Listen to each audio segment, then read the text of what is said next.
Yun nga mga idol, magandang araw. So meron tayong bagong dating na parcel. Ayan, karate lang, tatawag sa atin ng ating delivery. So abangan natin guys kung anong parcel ito. Kung siyempre bonsai material naman ito. Ayan. Tara, let's go. Mayan. Ayan. Sige sir.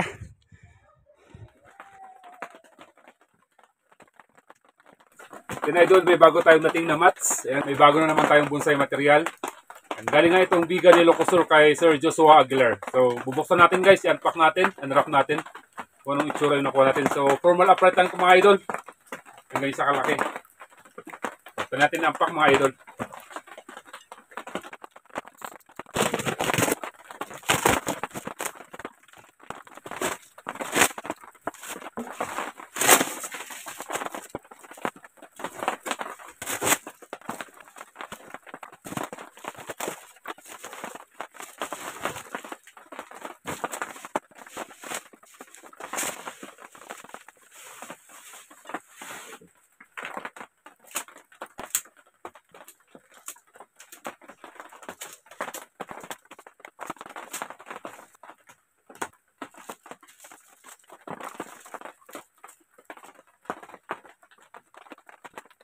Yan nga mga idol, ito ay isang aguho material. So sa mga gusto magkaroon ng aguho ng material mga guys, ayan, pa-message nyo po si Sir Joshua Aguilar ng Vegan Ilocosur.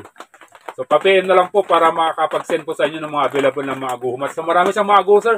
So yan guys, taniman natin itong ating aguho material. Bago ang lahat mga idol sa nakasanayan natin, gamit nga itong ating rooting hormone na vitamin B1. Meron nga ako ditong 4 liters na tubig. Every 1 cup nga ng ating rooting hormone, 1 liter din dapat ng ating tubig. Ngayon nga 4 liters yung ating tubig, kaya dapat 4 liters din ng cup ng ating vitamin B1.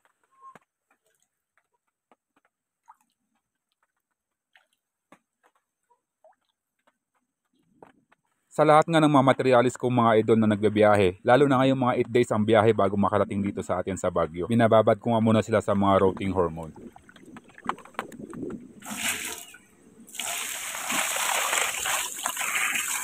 Sa pagbabad naman mga idol, pwede na yung 1 hanggang sa 2 oras. Next step dito mga idol, naghanda nga ako dito ng aking soil mixture. The best pa rin mga idol ang river sand, kaso wala pa tayo nun.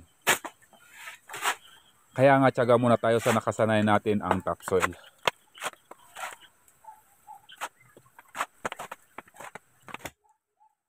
Para sa gagamitin kong training pot mga idol, meron ako ditong galon. Nahingi lang natin itong mga idol. Mga sirang mga galon itong mga idol, sayang naman kung hindi magamit.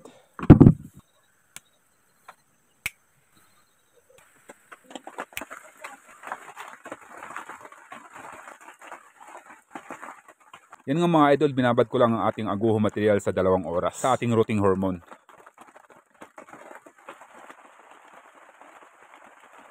Mataas nga ang ating 2 aguhong material, kaya naman kinakailangan natin itong i-anchor mga idol.